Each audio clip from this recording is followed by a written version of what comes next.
Boa tarde a todas e todos. Meu nome é Ana Sandra Fernandes, sou psicóloga e também estou presidente do Conselho Federal de Psicologia. Na live de hoje, iremos conversar sobre a atuação da psicologia em situações de emergências e desastres. Nós abordamos esse tema recentemente no Diálogo Digital, o último Diálogo Digital que a gente pôde fazer fisicamente na sede do Conselho Federal, no dia 20 de fevereiro, e nós estamos retomando com o assunto hoje, com o objetivo de reforçar a importância da atuação dos profissionais da psicologia nesse momento. Nos contextos clínicos, de assistência social, da saúde, políticas públicas e tantos outros contextos onde a psicologia atua. Diante dessa complexidade que a gente vive, de antever que o atendimento nessas situações encontrará pessoas em grave situação de vulnerabilidade, compreendemos que a psicologia ela tem um papel importante junto ao enfrentamento das situações de crise na sociedade. A pandemia do coronavírus é um exemplo que explicita bem isso, porque além da sua gravidade e magnitude, ela exige uma atuação por parte de todos nós, psicólogas e psicólogos, que seja rápida, efetiva e também resolutiva. Então, nesse sentido, tanto o Conselho Federal de Psicologia quanto os conselhos regionais, eles têm constantemente reforçado o seu papel orientador de promover estratégias de atuação diante dessas situações, sempre na perspectiva de buscar o acolhimento às pessoas afetadas por emergências e desastres.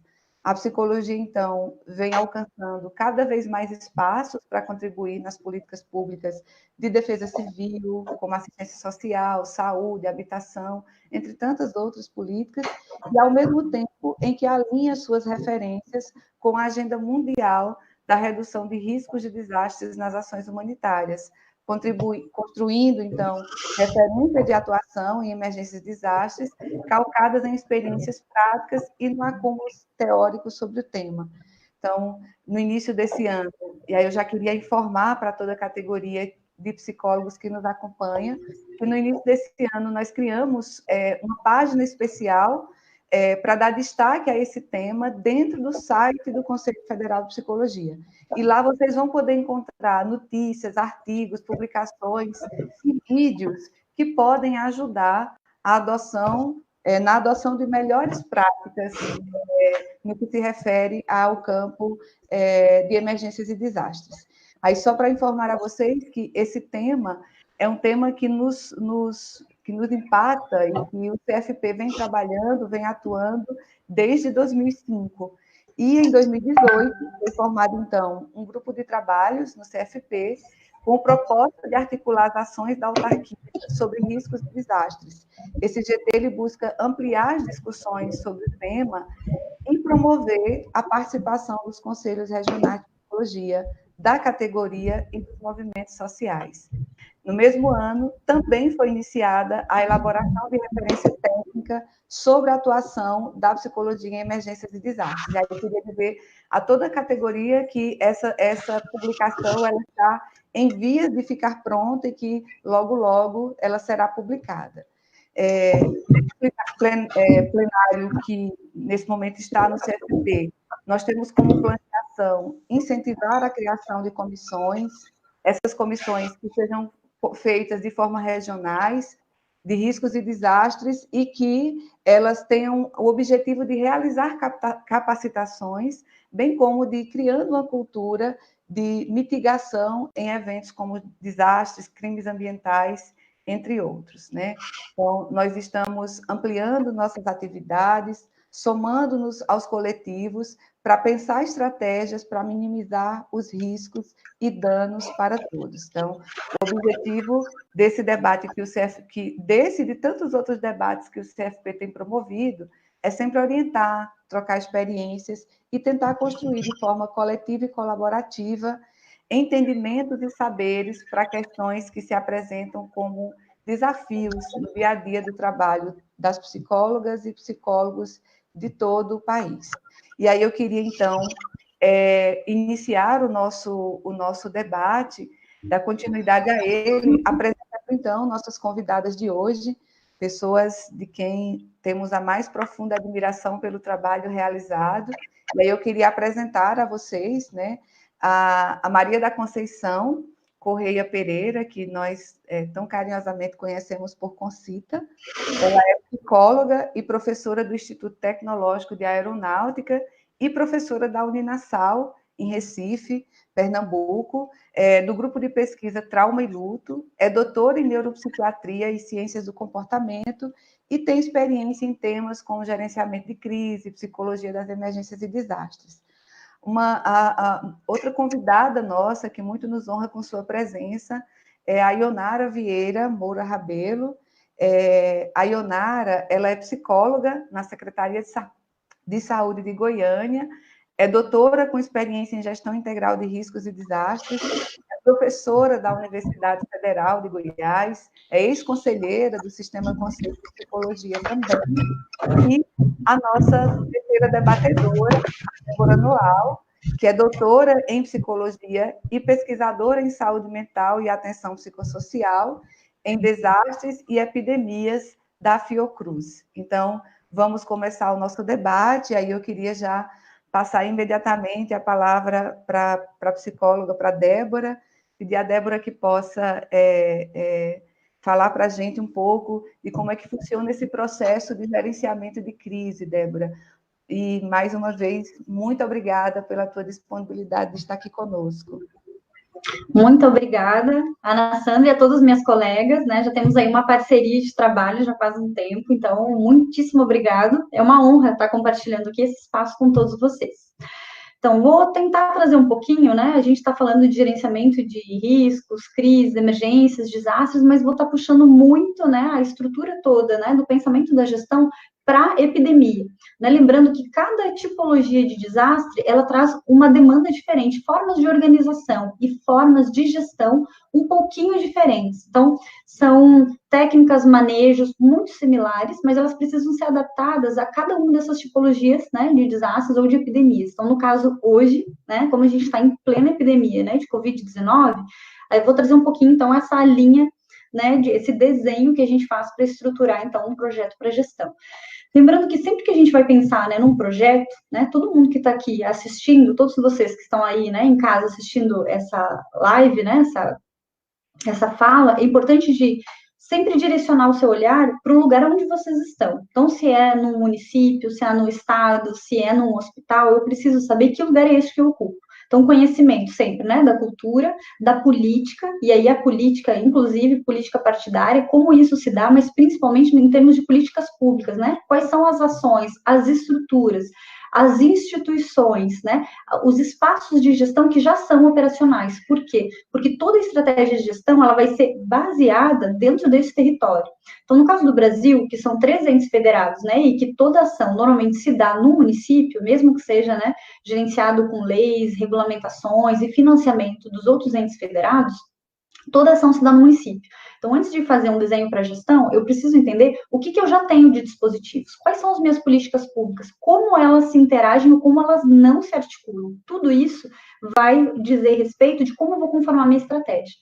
Bom, dito isso, né, para quem está começando no processo de gestão ou que vai pela primeira vez, né, estruturar um projeto para epidemia, eu sugiro já, pega lá os guias do IASC, né, o IASC é um grupo de muitas agências, são mais ou menos 40 grandes agências internacionais, agências que têm como mote ou como objetivo trabalhar exclusivamente com situações de desastres, grandes epidemias a nível mundial. São grupos de organizações que pensam como conformar, né, essas estratégias para diferentes países. Dentro das estruturas do IASC, eu recomendo vocês a ter sempre em mente a pirâmide, né? É muito comum, vocês vão ouvir o tempo inteiro, a pirâmide do IASC. O que ela diz nessa pirâmide? Que quando a gente vai elaborar uma estratégia de gestão, eu pego como se todas as pessoas que estão no meu município estivessem dentro dessa estrutura da pirâmide. E aí vou tentar entender um pouquinho dessas estimativas. Por exemplo, a gente estima, né? Isso tudo é uma estimativa.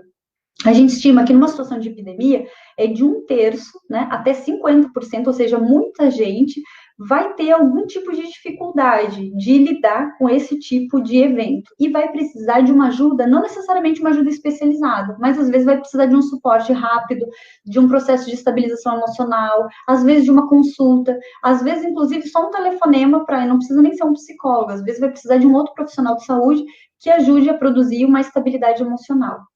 Mas dentro desse tipo de epidemia, a gente tem percebido que, embora as estimativas, né, seja de 1/3 a 50%, a gente tem percebido que 100% da população precisa de algum tipo de cuidado. O que não significa que é um cuidado especializado, ou que a gente tenha que ter um psicólogo, ou tenha que ter um psiquiatra, muito menos medicalização. Né? Inclusive, a estrutura de precisar, né, de uma estrutura psiquiátrica ou ser encaminhado, por exemplo, para um centro de atenção psicossocial ou de um serviço mais especializado, vai de 1 a 4%, ou seja, não difere muito do que a gente já tem na estrutura de rotina. Isso é só para a gente ver que tem sim um impacto, mas não significa que todas as pessoas estarão traumatizadas ou precisarão de uma ajuda rápida, né, de algum tipo de profissional, de um especialista. Isso é importante para a gente ter em mente, porque muitos de nós aprendemos gerenciamento ou contenção de crise, que é um pouco diferente de uma situação de epidemia. Muitas das reações que a gente recebe quando a gente vai fazer uma contenção de uma situação de crise é similar numa epidemia, com a diferença que todas as reações que a gente encontra numa epidemia, principalmente nessa primeira fase de resposta, que é o que a gente está vivendo hoje, são consideradas reações normais para um evento ou uma situação anormal, né? Praticamente nenhum de nós aqui viveu essa situação de pandemia como a gente está vivendo hoje. Isso faz com que todas as reações que venham, né, advenham desse tipo de evento, sejam consideradas reações normais ou esperadas para esse evento. O que não significa que a gente não faz nada, muito pelo contrário, a gente tem muita coisa para fazer, né, como profissionais da psicologia. Então, o que a pirâmide vai nos mostrando? O que ela nos ajuda a orientar um pouco o pensamento? Primeiro, sou psicólogo, estou montando uma estrutura de gestão, então eu tenho que ter certeza da estrutura de biossegurança. A primeira forma de produzir estabilidade emocional para alguém, seja para um profissional ou para a população, é dar noções, né, de que tipo de evento é esse que está acontecendo, quais são as informações de biossegurança que essa pessoa pode, de alguma forma, por ela mesma operar, quais são os equipamentos e insumos que dão essa proteção para ela. Então, as informações têm que ser, né, baseadas em evidências científicas, tem que ter as normas sanitárias, tem que estar incluídas, e tudo isso também diz respeito do trabalho da saúde mental e da atenção psicossocial. Por isso que os psicólogos precisam estar muito conectados, né? O que a Organização Mundial da Saúde está dizendo, o que o Ministério, as estruturas sanitárias estão orientando essas autoridades para a gente poder ter clareza no momento de fazer uma estabilização emocional para alguém, porque a primeira forma de produzir estabilidade é você passar uma informação que tenha, de fato, uma construção, uma segurança. Esse é o primeiro ponto, né? E aí, como é que eu faço isso? Lá nessa base da pirâmide, a orientação é, agora é o momento da gente informar isso para a população. Que essas reações de medo intenso, de angústia, de que eu tô achando que eu tô sempre suja, que as coisas estão sempre sujas, essa sensação de que eu preciso, né, passar álcool gel, lavar as mãos o tempo inteiro, ela é real, essa demanda, ela é real. Então, ela não faz parte da minha construção psíquica, né? Porque muitas pessoas começam a perguntar. Imagino que para vocês que estão aí do outro lado da tela, já ouviram muitas vezes os pacientes, né? Será que eu estou enlouquecendo? Será que eu estou com um transtorno obsessivo compulsivo? Bom, tudo isso vai dizer, né, do tempo, da demanda dessa pessoa, né, de qual é o histórico que essa pessoa tem, mas principalmente se ela tem a sensação de que ela está no controle. A maior parte de nós hoje está com essa sensação de que perdeu o controle. Isso também é esperado numa situação de epidemia, principalmente numa pandemia como a gente está vivendo. Então, essas são ações que a gente chama de normalização das ações. Como é que a gente faz isso aqui no Brasil, né? Já que a gente tem televisão, a gente tem rádio, a gente tem jornal, a gente tem as redes sociais, a gente pode utilizar essas redes para passar esse tipo de informação, né? E aí eu não vou passar uma informação da minha cabeça, eu tenho que passar uma informação baseada em evidências científicas que tem uma construção e que eu domino, né? Essa informação. Se eu não domino essa informação, mas eu sou uma psicóloga, né? E eu quero passar essa informação, né, para a população, eu posso chamar especialistas para dividir as falas e poder passar essas informações de biossegurança. Então, a gente vai estar falando dessa base aí da pirâmide. Quem que é essa base da pirâmide? A gente imagina que essa base da pirâmide vai de uns 65% a 85% da população, é a população que se beneficiaria desse tipo de informação. E isso eu posso passar rapidamente. Depois vem a outra lâmina, né, da pirâmide, né, que vai ali de 15% a 25%, é uma população que seriam, né, os trabalhadores de saúde. Então, o psicólogo, assistente social, os médicos, os enfermeiros, técnicos de enfermagem. O que a psicologia pode fazer por essas pessoas em termos de atenção psicossocial e saúde mental numa pandemia? A gente pode passar informações técnicas, né? Então, a gente produz um tipo de informação que chama os primeiros cuidados psicológicos. São guias já, né, que são produzidos por muitas agências juntas, né, mas uma delas, a Organização Mundial da Saúde, em parceria com outros organismos, principalmente a Acnur, produziram esse guia, e esse guia nos orienta. Então, ele vai dizendo, né, que qualquer profissional da saúde pode produzir, num primeiro nível, estabilidade emocional para alguém. Então, uma pessoa que chega lá no hospital, chega numa unidade de saúde, num pronto atendimento, e ela precisa de ajuda, ou ela está extremamente instável psiquicamente, esses profissionais orientados, né, recebendo um treinamento básico, que é de algumas horas, por esses profissionais da psicologia, eles podem oferecer isso e estabilizar emocionalmente alguém dentro da primeira linha, né, a primeira fase dessa reação aguda. Lembrando que todas essas reações, neste primeiro momento, nessa primeira fase de resposta a uma pandemia, todas essas reações são esperadas. Mas aí vocês vão me dizer, mas essas pessoas, né, que estão desenvolvendo um transtorno, que estão em vias de desenvolver um transtorno, existe? Existe. É um número muito menor. E normalmente são as pessoas que já demonstraram em algum momento da vida algum tipo de instabilidade. E aí, neste momento, isso aflora, isso tende a aguçar. Eu costumo dizer que em epidemias e em desastres, tudo aquilo que já havia no momento de rotina, ele vai acontecer. A diferença agora é a intensidade do sentimento, a velocidade com que o tempo parece agir e a sensação de que já faz muito tempo que eu tenho essa sensação ruim. Mas para algumas pessoas isso tem alguns dias ou algumas semanas. Então a gente também não diagnostica, mas a gente faz sim o acolhimento, produz a estabilidade emocional e só vai encaminhar, por exemplo, para um especialista ou para uma estrutura mais especializada, se essa pessoa já demonstrou que em alguns momentos da vida ela tem mais dificuldade de lidar com isso. Então, vamos lá, fazendo um checklist. Cheguei, preciso montar a minha estratégia de gestão, sou um psicólogo, né, de referência para essa estrutura de gestão. O que eu preciso fazer? O diagnóstico. Então, qual é a história deste lugar onde eu trabalho? Qual é a cultura dessa região, né? Quais são as ferramentas que essas pessoas usam para fazer enfrentamento, né? O nosso coping, a nossa estratégia de enfrentar, vem muito da nossa cultura. Então, quando eu sou um psicólogo que já trabalho nessa cultura, eu tenho muito mais agilidade, muito mais velocidade na produção dessa estratégia. Depois, eu tenho que saber a estrutura que já existe, porque tudo que eu vou conformar agora de estratégia de atenção psicossocial e de saúde mental para a epidemia, eu tenho que saber qual é a estrutura que já existe, porque é essa estrutura que eu vou adaptar. Lembrando que eu não posso desabastecer serviço. Então, se o CAPS já atendia o seu número X, né, de usuários, eu tenho que continuar atendendo esse número X de usuários adaptado à fase da epidemia. Então, sempre lembrando que eu tenho que ter meus equipamentos e insumos e noções de biossegurança, né, de como que eu me protejo no meu espaço de trabalho, mas eu não posso deixar de fazer um cuidado para as pessoas que já necessitavam, né? Então, os adoecimentos crônicos vão precisar continuar com a sua estratégia. Mas aí vocês vão me dizer, mas e o que eu faço com os outros, né, que estão chegando? Agora vem a rede de ajuda. Então, para as unidades que já podem fazer uma contratação emergencial, né, para aumentar o número de profissionais e para pensar estratégias não paralelas, mas que sejam articuladas com essa estrutura que já existe, perfeito. Não é possível, é neste momento que os voluntários podem ajudar. Lembrando que os voluntários não podem ser elétrons livres.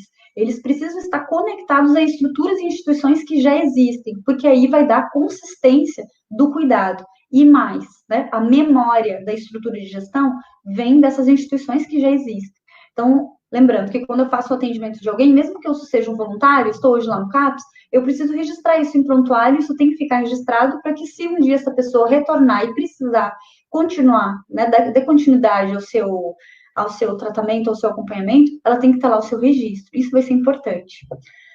Bom, organização social e política, já falei, né? Depois eu vou ter que pensar em estruturas de formação. Então, como é que eu estruturo estratégias rápidas e breves, né, de formação em atenção psicossocial e saúde mental para a epidemia? Então, pensar nos primeiros cuidados psicológicos. Lembrando, como a gente está numa fase que a gente não pode aglomerar pessoas, eu vou ter que pensar formas criativas de formar essas pessoas, que pode ser, né, com as tecnologias de informação online, pode ser gravando pequenos vídeos, pode ser dando orientações básicas num número reduzido de pessoas, mas eu tenho que garantir a biossegurança de quem está formando e quem está informando e também de quem está recebendo essa informação. E lembrando que a formação é indicada para todos os trabalhadores de linha de frente. Então, os primeiros cuidados psicológicos, a gente precisa fazer com que todas as equipes que trabalham na linha de frente do Covid-19, elas tenham noções de como fazer isso, como estabilizar emocionalmente alguém. Depois eu já vou subindo na minha pirâmide e eu penso, então, atendimento mais especializado, né? Que aí o atendimento direto às pessoas, que no nosso caso tem sido muito comum os atendimentos online, né? Até o conselho já falou sobre isso, como é que se produz esses atendimentos, né? Algumas regras e normas já foram estruturados. Então, lembrando que esse atendimento especializado pode ser configurado como um atendimento online? Pode, desde que eles tenham uma orientação e uma estrutura institucional. Isso é um ponto importante, por quê?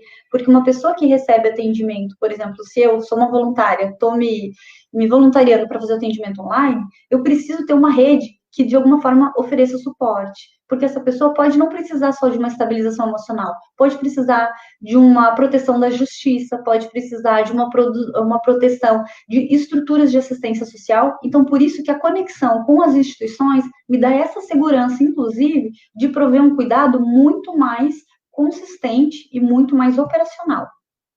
Depois eu vou ter que pensar agora já nos grupos de risco, né? Quais são os grupos de risco dessa epidemia? E a partir destes grupos eu começo a delinear que tipo de estratégia de cuidado eu posso oferecer. Pode ser atendimento direto? Pode. Pode ser atendimento em grupo? Pode, desde que tenha a estrutura de proteção de biossegurança. Então pode ser um grupo online, ou eu posso estruturar uma estratégia que as pessoas troquem informações, mas que não tenham necessariamente um contato físico, né? O que mais? E depois eu vou precisar, então, ter a certeza que existe uma articulação, né, e uma coordenação entre os setores. Eu tenho que ter certeza que os outros setores, de alguma forma, também estão conectados com a articulação e a gestão de saúde mental e atenção psicossocial, porque a única forma de você produzir estabilidade emocional numa epidemia é trabalhando em rede. Porque lembrando, né, que a pessoa não chega só com medo não direcionado. Ela chega com medo porque ela não tem informação coerente, ela chega com medo porque ela não tem os equipamentos de biossegurança, ela chega com medo porque ela não tem certeza se o filho dela vai ter escola ou não. Então, essas informações, um psicólogo que se propõe, né, a pensar processos de gestão, vai ter que ter isso bem claro, né? Então, só para finalizar, né, essa primeira parte aí da gestão, e depois fica aberta aí, minhas colegas especialistas vão poder trocar informações também. Mas lembrando, né, sempre, que a maior parte da população vai sentir inquietude, instabilidade, vai se sentir confuso, vai ter medo, vai ficar irritado, vai ter muito mais briga, muito mais discussão, mas todas essas são reações esperadas. E essa é parte do nosso papel, ajudar a produzir estabilidade através de informações técnicas e científicas. E aí já deixa aqui a dica, né, que a gente está produzindo pela Fiocruz uma série de cartilhas orientadoras, né, para os profissionais de saúde que estão aí na linha de frente de como estruturar essas estratégias de gestão, como produzir cuidado para crianças que vão precisar ficar em situação de isolamento, como produzir cuidado para idosos, como produzir cuidados paliativos, que a gente evita muito de falar, né? E não é só por causa da epidemia, mas acho que esse é um tema que a gente precisa abordar mais, então vai ter uma cartilha específica para isso, né? Como é que a gente envolve os outros profissionais de saúde também nesse tipo de cuidado. Bom, só para você ter uma noção, vai ter umas 9 cartilhas com diferentes tipos de informações, mas acho que todas elas podem ajudar bastante nessa primeira fase aí da epidemia, tá bem? Agora chega de falar. Nossa, Débora, muito bom a sua capacidade, inclusive, de sintetizar todas essas estratégias de gestão numa fala tão curta, né? E aí eu queria... nós no Conselho, nós temos recebido muitas... na nossa ouvidoria, enfim, nos nossos meios de comunicação, muitos apelos e falas dos psicólogos, e aí eu queria passar para a Ionara, para a gente poder pensar um pouquinho e falar um pouquinho, que eu acho que a categoria anseia muito por essas informações, com relação ao cuidado, à saúde do trabalhador, Ionara. Como é que a gente trabalha esse cuidado com quem cuida? E aí queria que você pudesse abordar um pouco essa questão da saúde do trabalhador para a gente. Tá, joia. Obrigada, Ana, é um prazer estar aqui reunida virtualmente com vocês, Débora, Concita e demais colegas do Sistema Conselhos e colegas que estão nos assistindo agora ou vão ver depois. Bom, a não ser Rio de Janeiro e São Paulo e Ceará, nos outros estados do país, na verdade, a gente vive uma situação que não é da pandemia, enquanto sobrecarga de trabalho e número de atendimentos, mas é mais pelo medo que foi gerado, que aí a Débora já traz de toda a possibilidade que a gente tem de ir manejando isso, mas de tudo que a gente tem trabalhado com os profissionais, o que mais aparece é o medo da contaminação. E esse medo da contaminação, se a gente pergunta assim, você leu a nota da Anvisa, número 4 de 2020, atualizada pela terceira vez, no dia 31 de março? Aí alguns colegas falam assim, li, mas não entendi nada, porque são 73 páginas. Ou, nem li, não sei, só sei que a gente não recebeu os EPIs, a gente não sabe como fazer. Então, uma primeira coisa que a gente precisa conversar é que para a nossa saúde física e psicológica, ela precisa ser baseada em critérios que nos dão, assim, qual o critério de segurança? O critério de segurança não pode ser o quanto eu tenho sentido medo e o quanto eu preciso me paramentar. O critério de segurança é eu conhecer como o contágio se dá, como que eu vou me proteger minha equipe para eu poder proteger os usuários ou pacientes com quem a gente está lidando. Então, uma das primeiras questões da nossa saúde é conhecer essa nota técnica. Se a gente está no serviço de saúde, já foi colocado pelo Ministério da Saúde que essas normas de biossegurança precisam ser passadas e treinadas cotidianamente com todos nós. Então, desde aqueles que estão em UTI, em enfermarias de isolamento ainda para só suspeitos, ambulatórios, CAPs, centros de saúde, para cada nível, o nível de possibilidade de contágio, o nível que a gente precisa ler a nota para ver como lidar com isso. E uma coisa importante para a gente saber, gente, é que como esse vírus é um vírus novo que nunca tinha rodado antes, ele já está rodando agora e grande parte de nós vai se contaminar, porque a gente não tem imunidade a ele.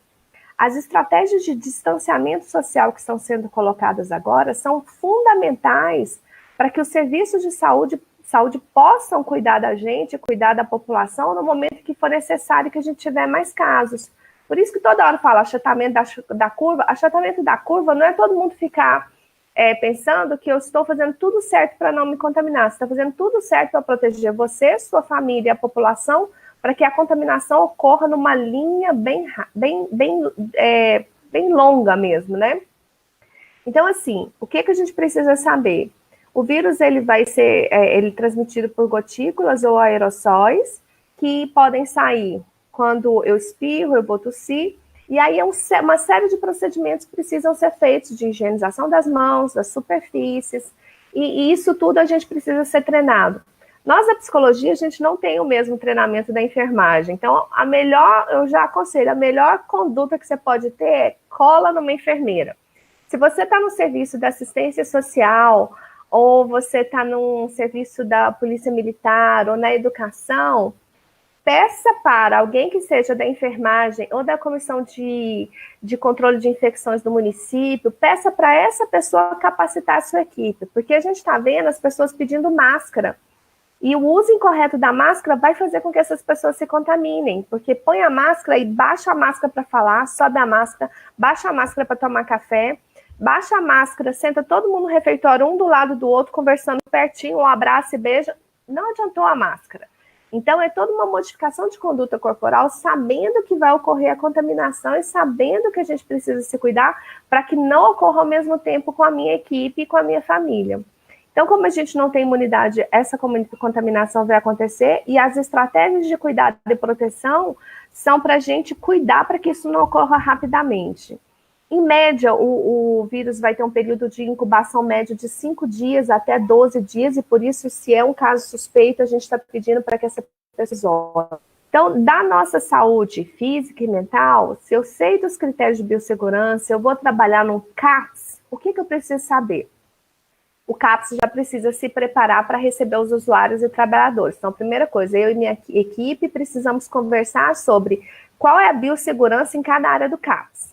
Essa semana já estive em alguns CAPs que a gente está fazendo a capacitação, e vou citar um exemplo maravilhoso, que é o CAP Girassol, que atende adolescentes e crianças em uso de álcool e outras drogas. Nesse CAPS, a equipe já tem 2 enfermeiras fantásticas que já fizeram toda a análise da ambiência e já vedaram. Não pode sentar uma cadeira do lado da outra, eles vedaram. A pergunta do lado da garagem, onde a gente entra, já está a pergunta se tem sinais respiratórios para se identificar, para receber a máscara, para que seja atendido. Todo um painel, todo desenhado de como lavar as mãos. Então, é um CAPS, um Serviço de Saúde Mental, que atende usuários de álcool e drogas, que já entendeu como é que a gente vai continuar os nossos atendimentos, que não podem ser mais em grupos, mas que vão ser necessários, a gente ainda vê o projeto terapêutico de referência de alguns usuários, fazer um monitoramento, a adequação dos CAPs para o atendimento que seja remoto, de linhas de telefone suficiente para toda a equipe, ou celulares para fazer videochamada, mas na entrada no CAPS, você já recebe uma série de informações de um compromisso de falar sobre isso, né? Então, essa média de 5 a 12 dias de intervalo, que a gente fala, e esse CAPS já pontuando, que precisa monitorar. Se está tendo sinais e sintomas, não é para ir no CAPS. Se são sinais e sintomas leves, é para ficar em casa. E o período de incubação é esse. E o CAPS tem que dar todas as orientações. Eu estou falando CAPS, que é esse exemplo que eu estou dando, mas pode ser qualquer profissional. Todas as orientações sobre o isolamento. Como fazer, como que eu não vou contaminar as demais pessoas de casa. A gente está chegando no momento da pandemia que grande parte da população que vai se contaminar agora são as classes populares, onde só tem um banheiro na casa, nos quartos, a divisão de quartos e de camas muitas pessoas em alguns locais. Então, como que a gente faz orientações e que a pessoa constrói com a gente um plano? Então, eu vejo o profissional da psicologia, ele tem que cuidar da sua própria saúde, cuidar dos usuários, mas ter muito conhecimento e ferramenta nesse momento para cuidar de si e do outro. Então, eu vejo esse momento de pandemia como um momento que primeiro a gente está lidando com medo, mas as construções que a gente já tem sobre biossegurança são fundamentais para entendermos que elas existem para proteger, para que grande parte da população não se contamine neste momento. A transmissibilidade, ela ocorre, em média, até 7 dias após o início dos sintomas, em média. Então, mas a gente não tem garantia se essa transmissão pode ocorrer antes, ou sem o aparecimento dos sinais e sintomas, né? A gente pode, imagina que pessoas que são assintomáticas, ou seja, que não estão apresentando sintomas, ou oligossintomáticas, que estão apresentando sintomas muito leves, elas podem contaminar, a gente não sabe quantos dias antes. Para nós, da epidemiologia, isso é importantíssimo. Porque, por exemplo, hoje eu começo com um sinal gripal, e aí eu vou agravando e eu preciso ir ao médico para avaliar, porque se eu tiver só sinal gripal e for leve, eu só vou ficar em casa. Como trabalhador da saúde, eu vou acionar o médico para que o médico me dê o atestado. Então, tem que ser visto isso. Na saúde, a gente não pode ir lá para não agravar o quadro dos nossos pacientes. Se eu sou população geral, eu fico em casa e vou cuidando com as coisas que a gente cuida mesmo, né? Chá, hidratação, descanso, é isso mesmo. Se eu apresentei hoje, em termos epidemiológicos, quando eu for no médico, ele vai notificar, a equipe da epidemiologia precisa saber onde eu estive, com quem eu estive e quem foi o contato próximo. Então, se eu falar que eu estive, igual hoje estive, na sala da secretaria, em que nós ficamos a mais de 1 metro de distância, a porta da sala estava aberta, para nós isso não configura contato próximo. Contato próximo seria menos de 1 metro de distância, em que eu tive um contato muito próximo, em que eu posso ter expelido gotículas ou outra pessoa. Então, eu começo a contar a partir de hoje, todo mundo que eu tive contato, porque a gente precisa fazer essa lista de contatos, né, de pessoas, e essas pessoas vão ser isoladas e a gente vai monitorar elas durante 14 dias. Isso é a forma da gente isolar e monitorar para a gente realmente cuidar desses pilares da contenção e da mitigação da pandemia, da Covid-19. Não quer dizer que a contaminação não vai existir. Se eu soubesse quantos dias antes, alguns estudos estão indicando isso, quantos dias antes do meu primeiro sinal e sintoma eu poderia estar transmitindo, isso seria importante para nós também, em termos epidemiológicos, para a gente fazer a lista de pessoas que precisariam ser seguidas e monitoradas. Neste momento, fundamental para toda a população é manter o distanciamento social, que é isso que foi colocado. As pessoas ficarem em casa, se puderem, se não precisarem trabalhar, para que a gente diminua ao máximo a circulação do vírus, que é um vírus de alta transmissibilidade. Como vocês têm acompanhado, são vários os sites, e aí eu já entro num outro critério. Grande parte de nós, profissionais, a gente está assistindo um monte de reportagens, recebendo um monte de coisas pelo WhatsApp, e aí a gente se pulverizou de informações, mas não das informações necessárias para a gente se proteger. Então, o meu pedido é um retorno àquilo que nos orienta. Então, para nós, a saúde, a nota técnica 04 de 2020, que pode ajudar profissionais em outros meios. Então, fico imaginando os colegas de CRAS e CREAS, que se colocaram assim, em alguns locais foram fechados, em outros só tem atendimento remoto. E nesse momento a gente precisa de uma política intersetorial seríssima para que CRAS, CREAS, saúde possam se unir para que aquela população que mais precisa do nosso olhar, do nosso cuidado, seja bem atendida. Então não é só a gente colocar um monte de máscara em CRAS e CREAS, é dar as máscaras para, se caso chegar alguma pessoa para o atendimento, ela precisa estar, se ela tiver sinais gripais, se não estiver, que a gente esteja em salas arejadas, e aí nós da psicologia tentamos encontrar uma solução, porque como que esse afastamento, eu vou fechar já um corredor para ir para uma sala para que seja arejada, a gente sabe que tem unidades e serviços em que são casas muito pequenas, com uma ambiência muito difícil, insalubres, né? Eu visitei muitos CRAS e CREAS que tinha muito mofo, então nesse momento é o momento de novo da gente resgatar o quanto é necessário os investimentos em políticas públicas, questionar a emenda constitucional que retirou financiamento. Então é um momento também de luta política, e um momento de luta pela segurança, mas um momento de mostrar que viemos. Então é essencial que ele entenda que a mais de 1 metro de distância com um paciente que não tem sinais gripais, é possível fazer o atendimento, é possível avaliar a vulnerabilidade social dessa pessoa, é possível ver que tem idosos que vocês já acompanhavam que precisavam continuar o monitoramento porque moram sozinhos. Tem casos em que tem crianças acompanhadas com mães ou idosas que são esses modelos de famílias monoparentais. E eu posso fazer a visita? Posso. Eu vou entrar na casa? Se tem pessoas com sinais e sintomas gripais, melhor não. Eu faço uma escuta antecedendo, não entrando em um ambiente fechado. Então, nada disso foi proibido. Pelo contrário, a gente precisa repensar as estratégias para não nos recolhermos no medo, imaginando o atendimento remoto como a única possibilidade.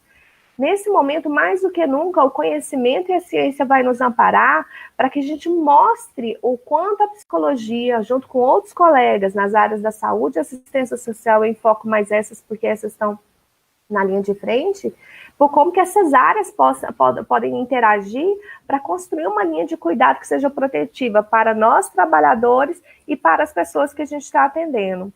Eu gostaria de dar mais umas orientações. Então, a nota técnica a 04 que nos embasa, existe o site do Ministério da Saúde, onde essas atualizações constantemente estão lá. Eu oriento que vocês entrem no site da Secretaria do seu Estado e do seu município, que também as orientações que saem do Ministério, elas são adaptadas ou readaptadas ou reconstruídas dentro do seu espaço. As equipes, uma coisa, as equipes ainda, muitas equipes não entenderam ou elas utilizaram o medo e não estão entendendo os critérios de biossegurança. Então, tem equipes entrando dentro do centro de saúde, fazendo tudo certo, a lavagem de mãos, a paramentação. Na hora que sai da sala de atendimento, ou da triagem, ou da classificação de risco, elas vão para o refeitório, o corredor, encostam nas paredes, ficam conversando, deixa o celular sobre a mesa, pega o celular e já atende. Então, se é para seguir os critérios de biossegurança, nesses espaços em que a gente está atendendo casos suspeitos ou confirmados, ou mesmo nos espaços que a gente não está atendendo os casos suspeitos ou confirmados, mas a gente vai ter as normas de biossegurança atendidas, eu preciso saber que eu não posso ficar a menos de 1 metro de proximidade com o meu colega, porque o medo fez com que a gente enxergasse o caso suspeito como aquele que vai chegar de fora tossindo. Não. Pode ser que uma pessoa assintomática, como eu disse, com o meu colega hoje, esteja transmitindo. Então, eu vou manter mais de 1 metro no espaço arejado. Se existem postos de enfermagem ou locais que são muito restritos, uma conversa com gestores para ver como é que isso pode ser adaptado, quem entra e quem sai. Em muitos estados já colocaram o revezamento em muitos municípios para que as equipes não fiquem em salas superlotadas e possa ter o trabalho remoto. Isso é essencial para a gente não colapsar toda uma equipe de uma vez, sabendo que a gente vai se contaminar, mas só não pode ser todos ao mesmo tempo. Uma questão importante também para a questão da saúde é que, se a gente tiver alguma dúvida, existem os centros de referência de saúde do trabalhador, as comissões de infecção, todos esses estão ao nosso lado. Os sindicatos que são muito ativos nessa nossa proteção. Então, busque informações nesses órgãos para a gente entender como fazer. Porque, às vezes, só ficar questionando a falta do EPI sem saber em que momento eu preciso usar, isso quer dizer que a gente vai fazer um gasto irracional de EPI e vai desproteger as nossas equipes que realmente precisam no atendimento a pessoas com sinais e sintomas positivos para a gripe. Então, eu queria fazer esse alerta que a biossegurança ela precisa ser pensada em todos os momentos que a gente estiver em equipe, não só em contato com usuários do serviço ou paciente. Quando a gente volta para casa, se você não tem as orientações, que as enfermeiras são ótimas, de novo, nossas colegas, sobre como você estabelecer uma área suja, uma área limpa na sua entrada em casa, como você se despe, como que você lava as mãos, como você borrifa o álcool e a medida do álcool e o cloro, eu recomendo que você olhe no site do Ministério da Saúde, com as colegas de biossegurança, porque muitos dos profissionais, Ana Sandra e as colegas, eles falam assim, eu não tenho medo de me contaminar, mas ao voltar para casa eu tenho um pai ou uma mãe idosos, ou pessoas que têm problemas que seriam dos grupos de risco. Então, eu preciso continuar trabalhando. Então, eu preciso ter a certeza que, ao voltar para casa, tudo que eu fiz foi correto. E os estudos já indicam que quanto mais eu sei de um risco, melhor eu me preparo para ele e melhor eu tenho a capacidade de ir equilibrando afetivamente como é que eu vou lidar com isso. Se eu me contaminar, a culpa é menor, sabe? Aquelas ideias de sentimento de por que eu fiz de errado. Se eu fui me capacitando aos poucos, gradativamente a gente entende o que a gente está fazendo de certo ou errado. Então, as equipes têm muito para contribuir uma com as outras. A ideia da proteção e da nossa saúde é uma ideia de construir coletivamente uma proteção que seja para todos nós.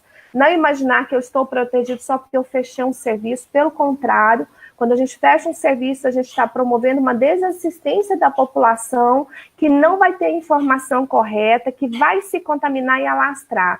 Então, o nosso compromisso da psicologia é essencial, não só para diminuir as questões de medo e ansiedade, porque agora é um medo e ansiedade em função do que a gente está vendo, mas daqui a algum tempo vai ser medo, ansiedade e sobrecarga, porque a gente vai ter um volume de trabalho muito maior, a depender do estado onde estamos.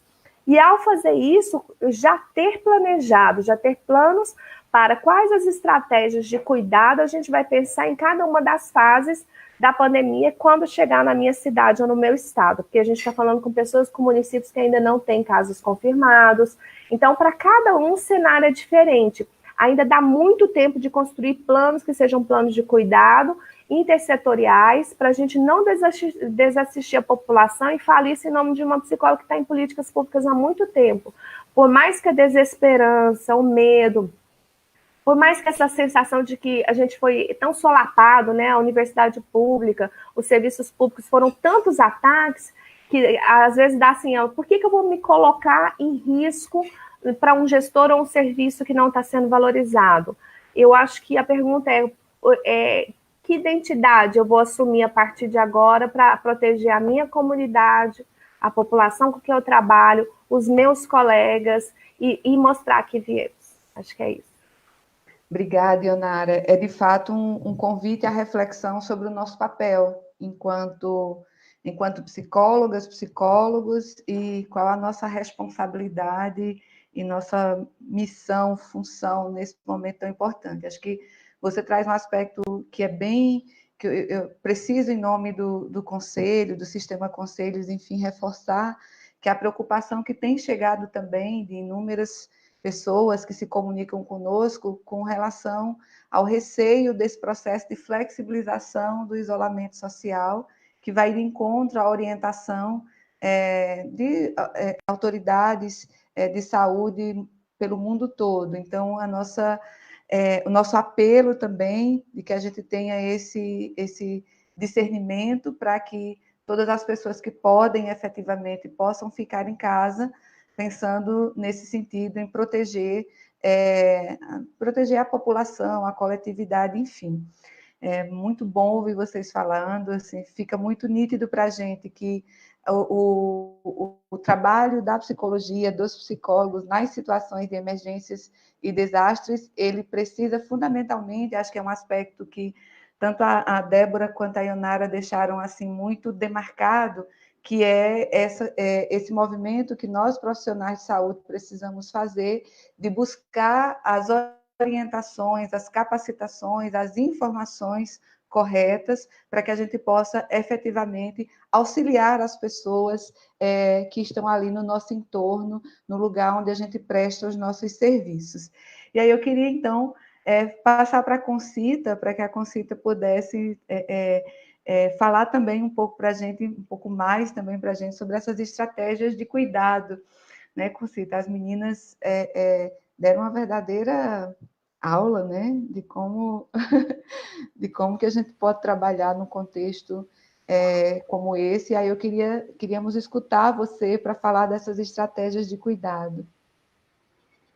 Eu fico muito feliz de ouvir as minhas colegas, assim, foram fantásticas nas suas falas, de uma forma, assim, de evidenciar as questões desde todo o processo da gestão, né, trazida por Débora, e agora também explanada pela Ionara, dentro desse contexto do trabalho, né, do psicólogo, trazendo para a nossa categoria, que, no meu entender, precisa muito dessas informações que permitam uma reflexão mais contundente, baseada em contextos de ordem científica. É maravilhoso o que a gente viu até agora, né? Eu espero poder corresponder um pouco a tudo isso que as meninas já plantaram aí, já trouxeram, tão bem colocado, inclusive sintetizado, porque nós temos um tempo muito pequeno para falar tanta coisa, né?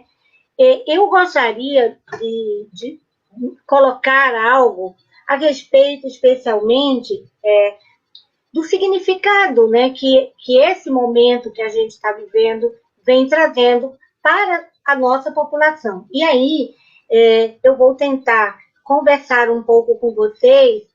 Evidentemente que, num dado momento, muito do que eu falar pode estar direcionado à própria categoria de psicólogos, né, como também à população em geral, porque o que a gente mais escuta hoje, inclusive enquanto psicólogo, é a solicitação de que, mas que estratégias, o que eu posso fazer para suportar o contexto do isolamento social? Quais são as estratégias que eu preciso criar, né, ou dimensionar para poder trabalhar a minha própria ansiedade, as minhas condições, até mesmo de me sentir, às vezes, numa situação de pânico mesmo, né? E aí a gente passa a ser, inclusive, muito solicitado nesse sentido. Eu gosto sempre de pensar que quando a gente vivencia uma situação crítica, né, nós estamos, inclusive, vivendo no mundo, né, é a intensidade com que chega para a gente os cenários apresentados. E os cenários apresentados, na maioria das vezes, e agora mais que nunca, ele é muito apresentado pelo contexto das mídias sociais, formais e informais, né? Então, assim, uma das coisas que a gente precisa ter como fonte de referência, inclusive, para gestar melhor condições de estratégia em que a gente possa, inclusive, gerenciar melhor o estresse que é provocado na situação que a gente está vivendo, está muito relacionado ao tipo de comunicação, né, que a gente faz valer no processo daquilo que a gente recebe como informação. Há um outro ponto que eu acredito que é preciso a gente também pensar quando a gente vive a situação de crise.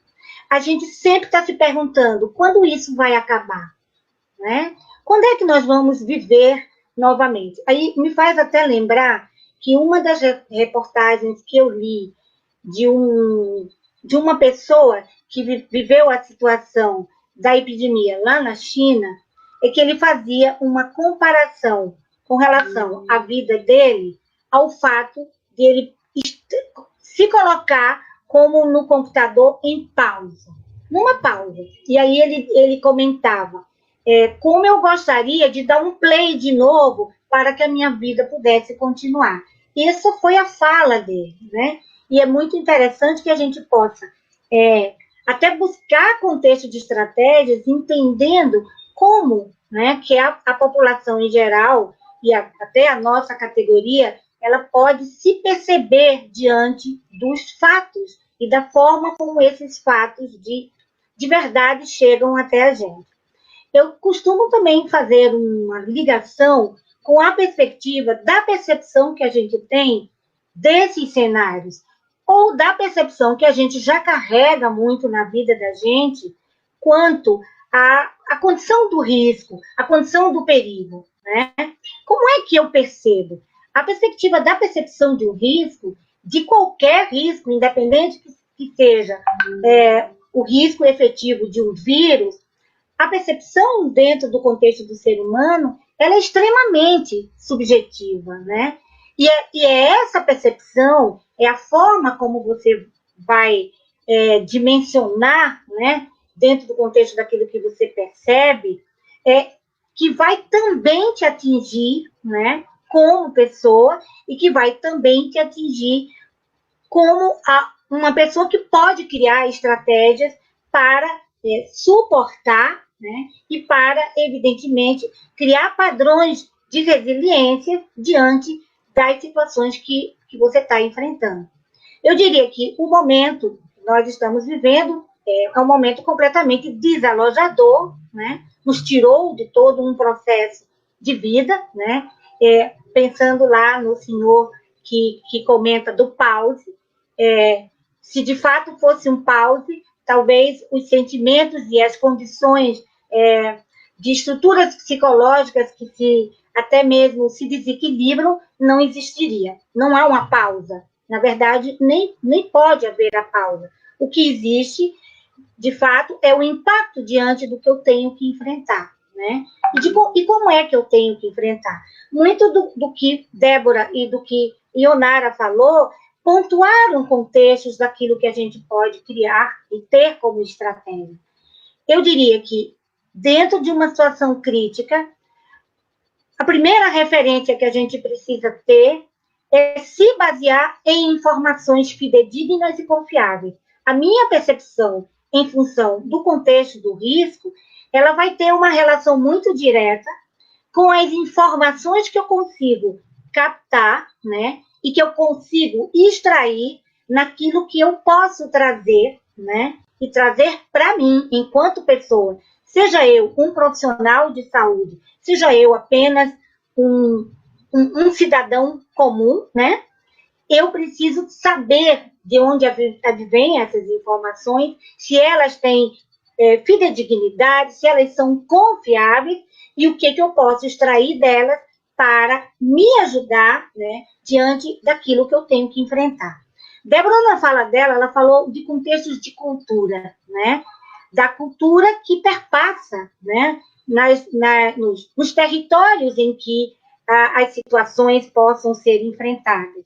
E, de fato, a gente precisa, talvez, aqui no Brasil, de uma forma mais pontual, a gente vem modificando o contexto de percepção sobre desastres, sobre situações críticas, porque, infelizmente, nesses últimos anos, nós até nos deparamos com situações que foram muito críticas, né? Com situações que trouxeram para a nossa população um cenário que eram cenários desastrosos, no sentido mais amplo da palavra.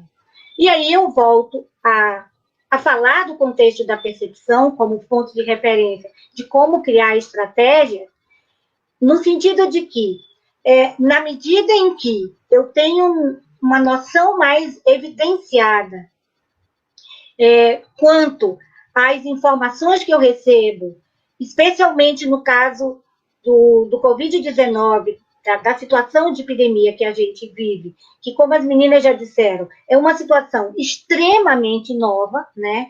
As referências anteriores para o contexto do Covid-19, elas não são fontes específicas onde a gente possa beber essas estratégias. A gente está criando novas estratégias, porque o cenário é muito novo. E aí, a questão da relação dessa percepção também vai se dar com o medo que é gerado, né? A nossa condição de enfrentamento, ela vai estar relacionada com a perspectiva desse medo que é gerado. Como é que eu vou fazer enfrentamento? Como é que eu vou lidar com contextos que, de fato, me traga algum tipo de segurança? Mesmo que essa segurança não seja total, porque aí eu vou aproveitar de novo da fala de Ionara, quando ela diz, por exemplo, para as equipes de trabalho, a possibilidade de contaminação é uma realidade, pela característica específica do vírus, né? Da condição em que a epidemia se coloca.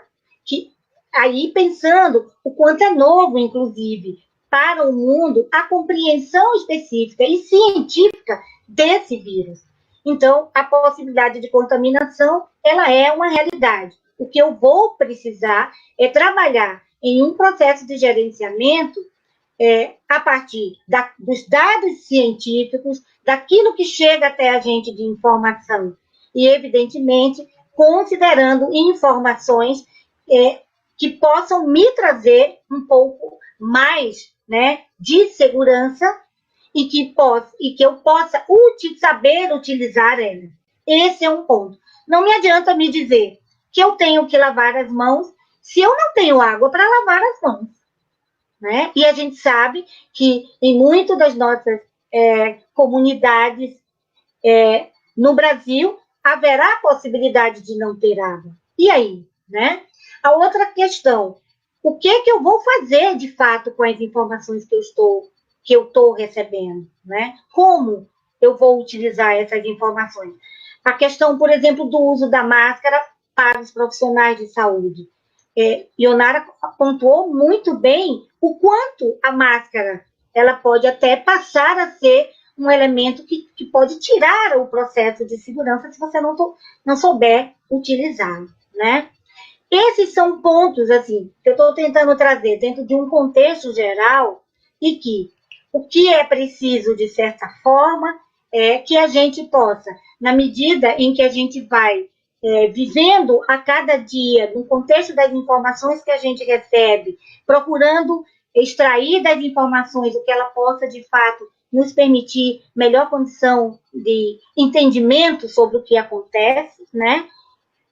Esse é um ponto que a gente precisa, de fato, se apropriar, né? Buscar nessas informações uma forma, né, de poder diminuir também os nossos medos e as nossas ansiedades. Os processos de gerenciamento, gente, de gerenciar o próprio estresse, as condições em que a gente está vivendo hoje, no processo de isolamento social, eu diria que cada pessoa ela vai ter, ou ela vai poder buscar nos recursos internos que ela, ao longo da sua vida, da própria experiência de vida que ela possa trazer, né, ela vai poder encontrar estratégias em que ela possa se sentir mais segura, em que ela possa se sentir mais acolhida. Eu penso que hoje, nós psicólogos, por exemplo, nós estamos sofrendo um chamado,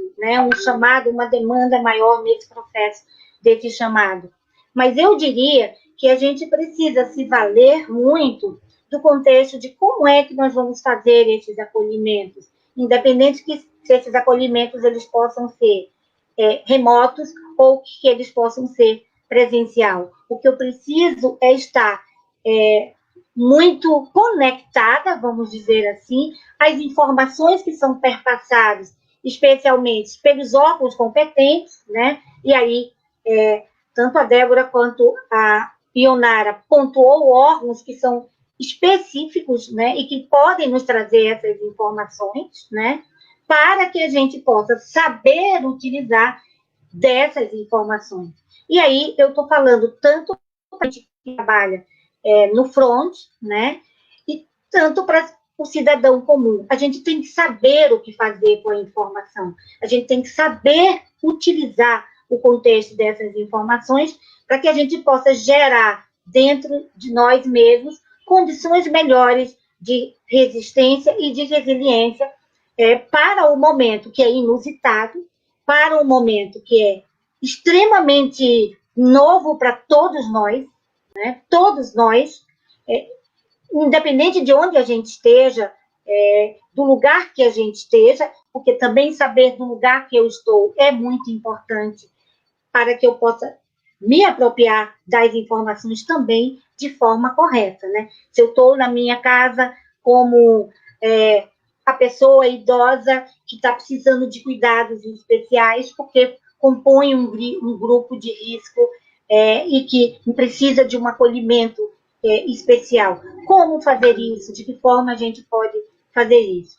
Eu penso também, assim, para que a gente possa abrir espaço para uma conversa, quem sabe, um pouco mais aberta, que a perspectiva da atenção psicológica, ela vai se dar muito dentro daquilo que a gente, enquanto psicólogo, já vem se conduzindo, né, em outras situações. Porque a atenção, ela perpassa especialmente por uma relação de empática e de escuta, né, que se permita que esse outro possa se colocar, possa expressar-se no sentido maior da expressão que ele possa trazer, né?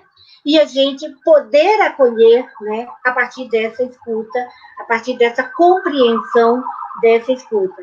E eu também, assim, queria colocar como um ponto de referência que o processo, né, a forma como a gente vai se conduzir num contexto de uma pandemia, sendo uma experiência muito singular para todos nós, precisa ser dimensionada a partir de referências que nos tragam um contexto de realidade que fica muito difícil, né, dentro do mundo de hoje, mas do aqui, do agora, do momento, do que eu posso fazer já, das minhas possibilidades, das possibilidades que eu tenho enquanto trabalhadora, das possibilidades que eu tenho enquanto pessoa, dona de casa, senhor que faz parte do grupo de risco dos velhinhos, e todas essas questões. A gente precisa ter uma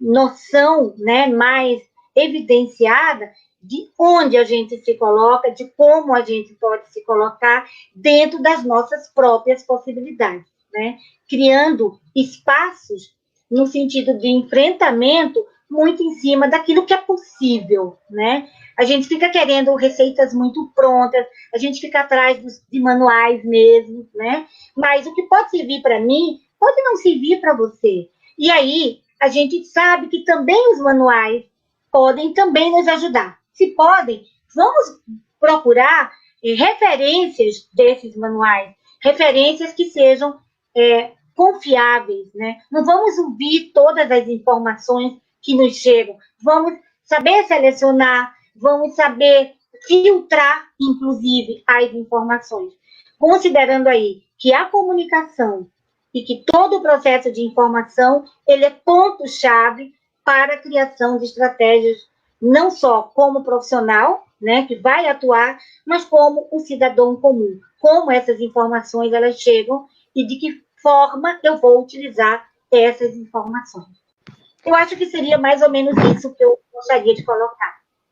Obrigada, Concita. E aí eu queria aproveitar para dizer assim, a gente já está 1h03, né, na nossa live, dizer que a nossa live ela vai se tornar um podcast, então o Conselho Federal tem trabalhado com a modalidade de podcast, que é mais uma possibilidade de que os profissionais possam acessar esses materiais, e aí dizer que nós estamos sendo acompanhados nesse momento, a informação que eu estou recebendo por uma média de 1.600 acompanhamentos simultâneos, além dos compartilhamentos. E aí pedir às psicólogas, os psicólogos que nos acompanham, que possam também fazer o compartilhamento do link para que outras pessoas, em outro momento, que de repente por questões de trabalho não puderam nos acompanhar agora, para que possam rever depois, porque eu posso garantir que vale muito a pena por todas as informações que vocês foram trazendo. Bom, como a gente normalmente no formato de live, ela normalmente não fica uma duração, ela não se estende muito para não ficar muito longa, a gente não abriu para perguntas e respostas das pessoas. Mas aí eu queria compartilhar com vocês que chegou algumas questões aqui que a gente foi anotando. Umas eu queria repassar para quando vocês forem fazer a fala as considerações de vocês, as considerações finais, e outras queria dar um informe, né? Nós tivemos algumas pessoas na nossa live agora querendo saber e pedindo para a gente falar mais sobre as estratégias com relação ao luto.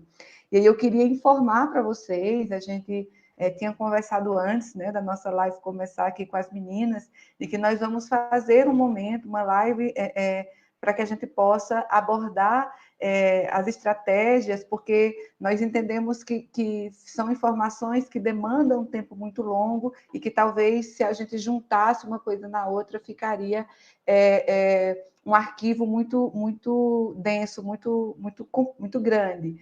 Mas aí, só para dizer a vocês que nós estamos já nos organizando e preparando para que vocês possam acompanhar em breve uma live só abordando a questão do luto.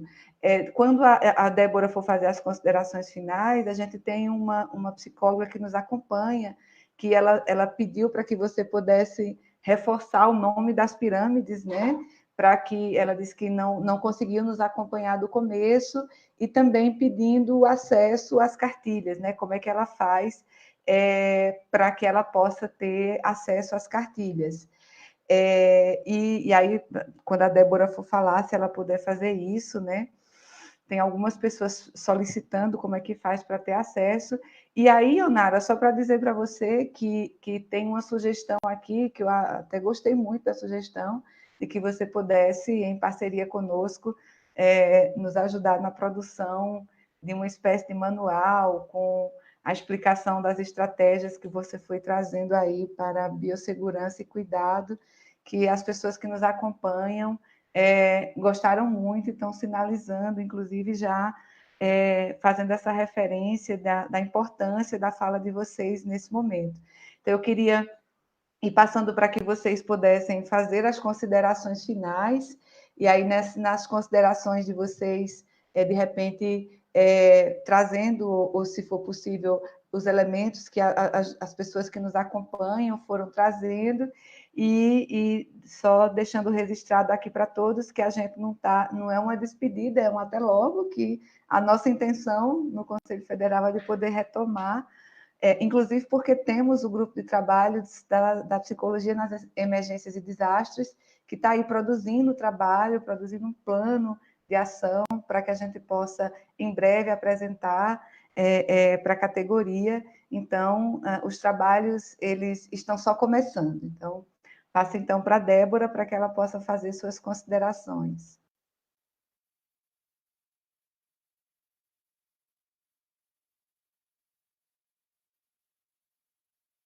Débora, teu microfone está desligado. Boa, obrigada. Bom, então a pirâmide chama Pirâmide de Intervenções em Saúde Mental e Atenção Psicossocial, do IASC.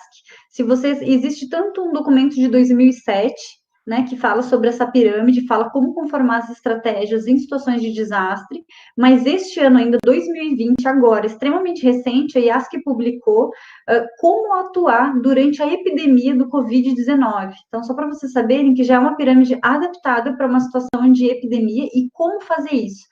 E a notícia boa, né, eu diria excelente, é que já está em português. Normalmente, essas cartilhas demoram anos, se não décadas, para serem traduzidas para o português. Isso nos facilita muito, né, porque a maior parte das pessoas que estão na linha de frente falam português, não falam outras línguas, isso está correto, estão no seu país, e acaba dificultando muito o processo de formação das equipes. Então, essa é uma notícia boa. Vocês podem procurar diretamente no site do IASC, a própria Organização Mundial da Saúde também tem um link que fala disso. Existem também normativas, na própria OMS publicou uma nota técnica informando, né, quais são as linhas de condução, as linhas de cuidado em atenção psicossocial e saúde mental para a Covid-19. Então, mais uma estrutura, mais um instrumento aí de formação que vocês podem utilizar. Para quem perguntou das cartilhas que a Fiocruz está produzindo, está no site da Fiocruz de Brasília e também está no site do Observatório da Fiocruz. Os dois vocês conseguem o link. Então, o site, né, Fiocruz Brasília, vocês conseguem baixar. Inclusive, se vocês entrarem no YouTube da Fiocruz Brasília, vocês vão poder acessar vários vídeos curtos, inclusive pequenas formações, inclusive um curso, né, a Ionara também participou, um curso que nós coordenamos em novembro agora de 2019, ou seja, recentemente. Vocês podem acompanhar todos os módulos da apostila, foi um curso longo, chama Curso Internacional de Atenção Psicossocial e Saúde Mental em Desastres.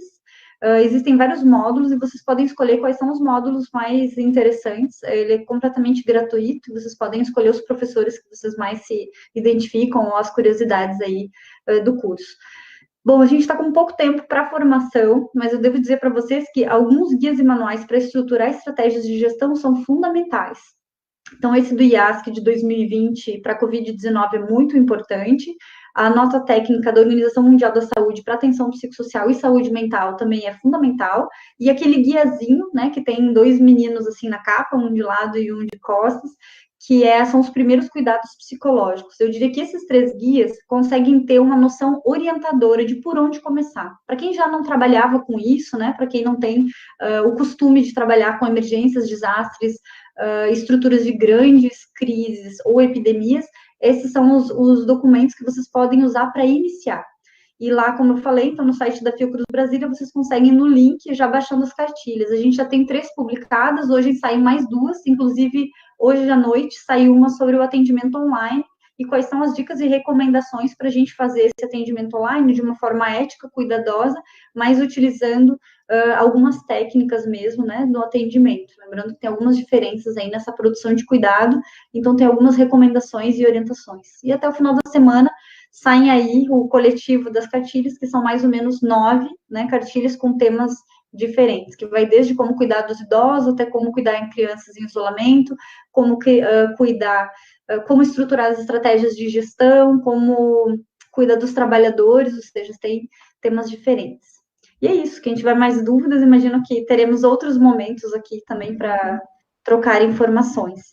Acho que um ponto importante para quem trabalha, por exemplo, com psicologia hospitalar, nós estamos com um grupo de mais ou menos 800 psicólogos, que está sendo coordenado pela LAR, em parceria com o CEPEDS, que é Centro de Estudos e Pesquisas em Emergências e Desastres em Saúde da Fiocruz, e junto também com a Sociedade Brasileira de Psicologia Hospitalar, e esse grupo se junta para trocar informações. Então, a gente tem uma fala básica, né, que é normalmente com algum técnico de referência que já trabalha em situações de emergências, desastres ou lutos.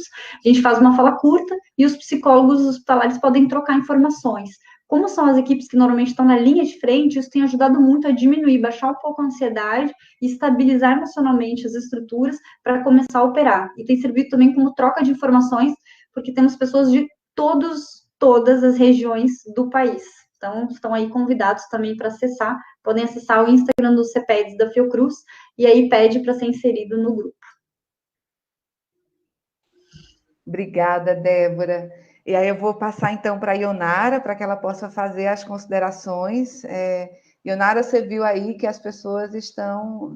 Já lhe chamei várias vezes, né? Agora as pessoas estão chamando você para você poder fazer esse trabalho junto com a gente. Vamos trabalhar mais. Está sendo 15 horas, vai passar 20 horas por dia. Uma das estratégias de cuidar de saúde é encontrar horários de descanso. A minha equipe já descobriu que eu não como. E eu só como no final do dia. E hoje tiveram 5 que vieram atrás de mim e falaram: ou você vai comer agora, ou ninguém, vai todo mundo parar. Então, assim, o que eu queria colocar, então, é um prazer, Ana, vamos conversar sobre isso. Eu acho que, mas é importante todo mundo entender que os manuais de biossegurança, nesse momento da pandemia, eles vão modificando, não é uma coisa estática. Então, o cenário de risco de agora vai ser diferente daqui a uma semana, a depender cada município de um jeito, né? Então, são normas básicas que precisam ser reatualizadas na mudança de cenário. Isso vai ser com frequência durante esse tempo da pandemia. A gente tem que pensar como fazer, né? Bom, eu queria ressaltar uma coisa que a Débora coloca muito bem. Eu falei assim, Débora, desenha a pirâmide, mostra a pirâmide. Que é da diretriz do IASC, que é a base para a gente trabalhar aqui e fora do país. E nessa pirâmide, uma coisa que eu acho que é fundamental para a gente falar de saúde mental. Muita gente está compartilhando dicas para o isolamento, achei fantástico, sabe? Uma produção legal de dicas para falar com crianças. Eu acho que a psicologia já tem mostrado um compromisso muito legal nisso, de compartilhar a questões de como que a gente pode se cuidar nesse período. Só que eu acho que a gente precisaria também de um pequeno detalhe, que é parar de compartilhar notícia demais e notícias falsas. Então, como profissionais da psicologia, a gente precisa muito, mas muito, diminuir o estresse da população, o medo. Então, assim, o site do Ministério da Saúde tem um link para notícias falsas. Até esse momento, a gente pode confiar nele. Se não tiver, a gente pede para o conselho criar um link de notícias falsas.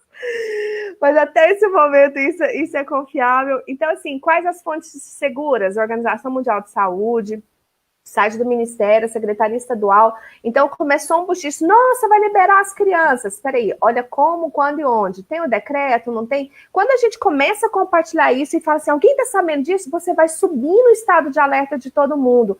E se você sobe o estado de alerta de uma equipe que precisa estar muito focada naquele momento, em atendimento, e, por exemplo, no atendimento a uma família vulnerável, sobe o estado de alerta e fala, então a gente já não vai sair, a gente já não vai visitar.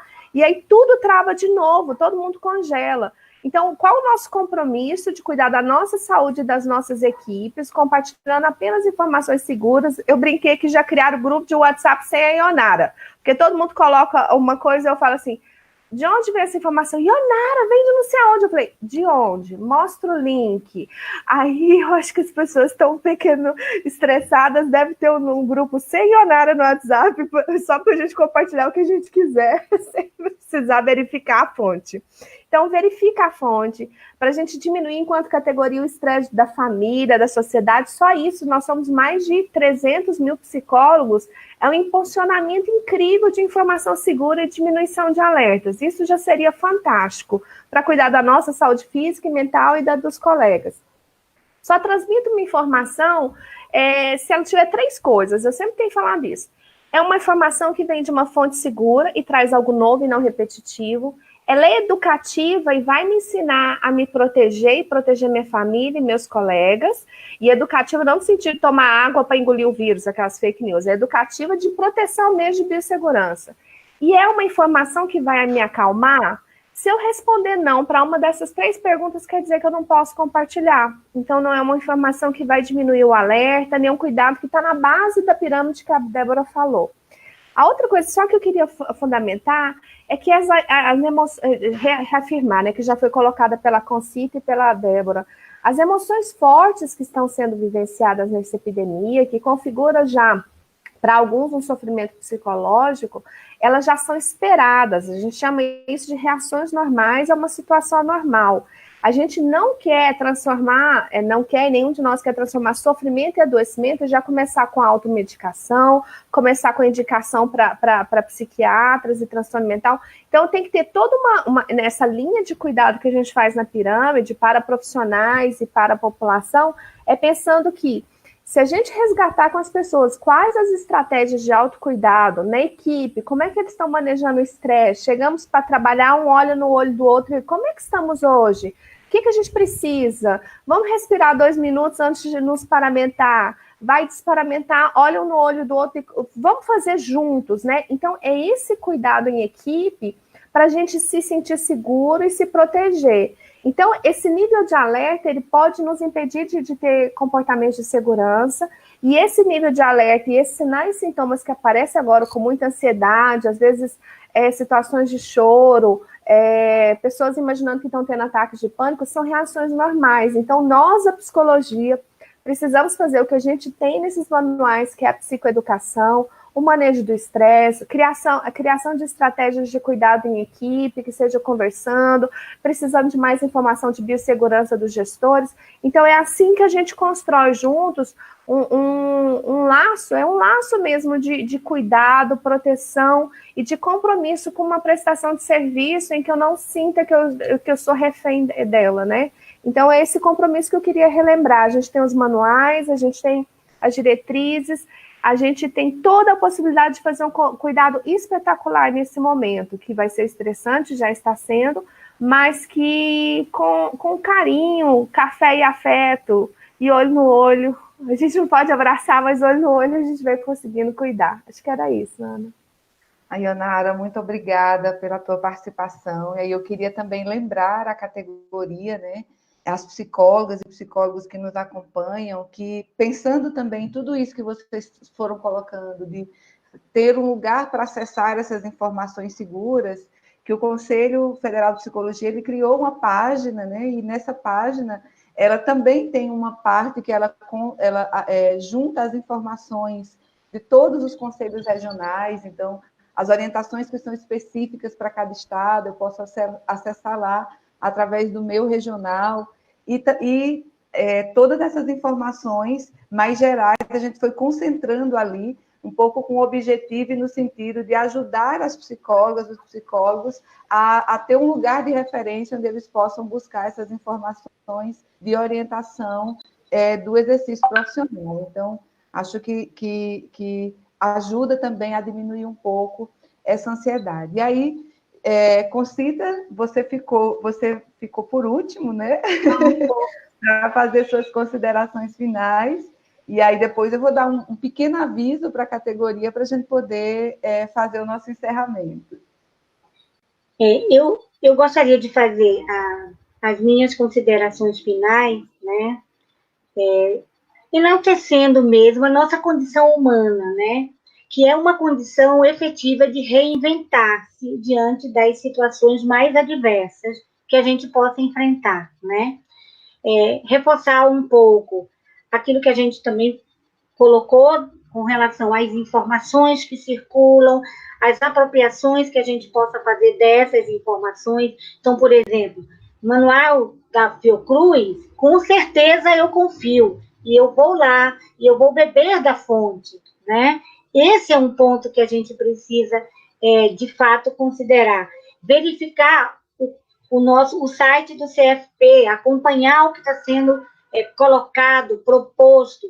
Quer dizer, a gente trabalhar-se no sentido, vamos dizer assim, de fato fazer com que a possibilidade de resiliência seja maior, né? Que a possibilidade de buscar, a partir das informações colhidas, a partir dessas fontes mais fidedignas, a gente restabelecer condições de ordem emocionais que nem sempre, de fato, a gente tem tanto controle. Que ter medo é absolutamente normal. Eu também estou com medo, né? Que ficar ansioso nas situações que tem que enfrentar, até porque antes da pandemia, eu era um ser que também tinha outros problemas. Eu era um ser que já cheguei ao contexto da pandemia trazendo outros problemas e outras dificuldades que eu vou ter que continuar enfrentando, né? Dentro, inclusive, do processo de isolamento social, eu passo a conviver com coisas que talvez eu não convivesse tanto e que eu vou precisar saber lidar. Então, assim, eu queria, de fato, era enaltecer a nossa capacidade humana, né? Na nossa diversidade interna, de buscar caminhos e de encontrar caminhos, né? Para nos fortalecer, nos tornarmos mais resistentes e enfrentarmos o que a gente está vivendo. E, evidentemente, a humanidade ela vem, ao longo da sua história, se mostrando vitoriosa. Eu acredito que também nós, nesse processo, nesse momento, né, de enfrentamento aí, a gente também vai sair vitorioso. E eu queria deixar também um abraço afetuoso, à distância, né, a virtualidade pode não levar, de fato, o calor dos corpos, mas pode levar o calor do sentimento e da sensação que é de ser humano e de estar com vocês juntos, procurando encontrar espaços em que a gente possa sair desse momento, ultrapassar, né, essa condição de pandemia que o mundo vive. É isso que eu queria deixar para vocês. Um abraço bem afetuoso também. Obrigada, Concita. E aí eu queria informar para todas as psicólogas, psicólogos, muita gente nos perguntando na live, né, sobre os novos profissionais, as pessoas que se formaram e que não tinham feito o registro ainda, e agora os conselhos regionais estão, por motivos óbvios, fechados, estão trabalhando home office, e essas pessoas perguntando o que eles precisam fazer para poder fazer a inscrição no conselho. E aí, só para dizer para vocês que foi publicada hoje, saiu no Diário Oficial de hoje, a nossa resolução, a resolução do CFP, que permite que os psicólogos, as psicólogas que queiram fazer a inscrição nesse momento de pandemia, a resolução vai orientar vocês como que vocês podem fazer isso via meios tecnológicos de informação, ou seja, à distância. Então, oriento, então, a cada psicóloga, psicólogo que estão precisando, nesse momento, de fazer esse trabalho, que possa acessar a resolução para saber como deve proceder e entrar em contato com o seu conselho regional para que possa ter mais informações de como que ele pode fazer esse processo. Bom, gente, nós estamos chegando no final de mais uma das nossas lives, e aí estou profundamente agradecida pela presença das minhas queridas colegas de profissão, pessoas que com o seu fazer, né, com o seu saber e fazer, têm contribuído de forma tão significativa para a nossa sociedade nesse momento. Acho que o que ficou de muito que foi dito pela Ionara, pela Débora, pela Concita, de que a gente tenha a compreensão de que há dezenas de atividades importantes de serem realizadas por profissionais da psicologia nesse momento de desastre, das quais, por exemplo, a prestação de serviços por meios tecnológicos é apenas uma delas. Acho que a fala da Ionara, da Débora, da Concita ilustraram muito bem isso. Desse modo, é papel da profissão apontar essas possibilidades sem deixar que possíveis leituras enviesadas do nosso papel resultem numa restrição de nossa possibilidade de atuação a umas poucas alternativas. A gente precisa lembrar que dá para fazer muita coisa, e essa nossa capacidade de se reinventar nesse momento de crise, ela precisa estar presente. E dentre essas habilidades, a gente precisa reconhecer que o estabelecimento da participação da sociedade na gestão do desastre, ele é gerador e mantenedor da saúde mental. Acho que na fala das meninas elas apontaram muito bem isso.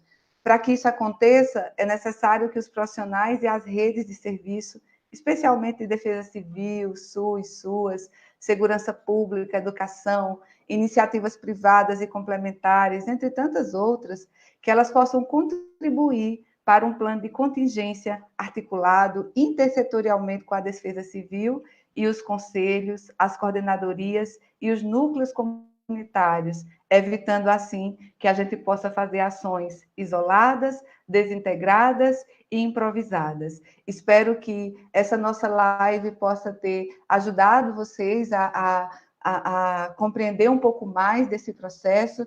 A gente está tentando cumprir esse nosso papel, essa nossa função de orientar, de auxiliar as psicólogas, os psicólogos nesse momento importante, e eu vou reforçar sempre o que eu tenho dito, né? Nós não temos todas as respostas, acredito que nesse momento ninguém as tenha, mas nós temos uma profunda disposição de construir esse trabalho junto. E aí agradeço a todas vocês, agradeço aos 24 conselhos regionais de psicologia, ao plenário do CFP, que tem feito um trabalho de muita unidade, muito articulado, e as entidades da psicologia que compõem o Fórum das Entidades Nacionais da Psicologia Brasileira, que também tem nos apoiado muito para que a gente possa realizar e vivenciar momentos como esses.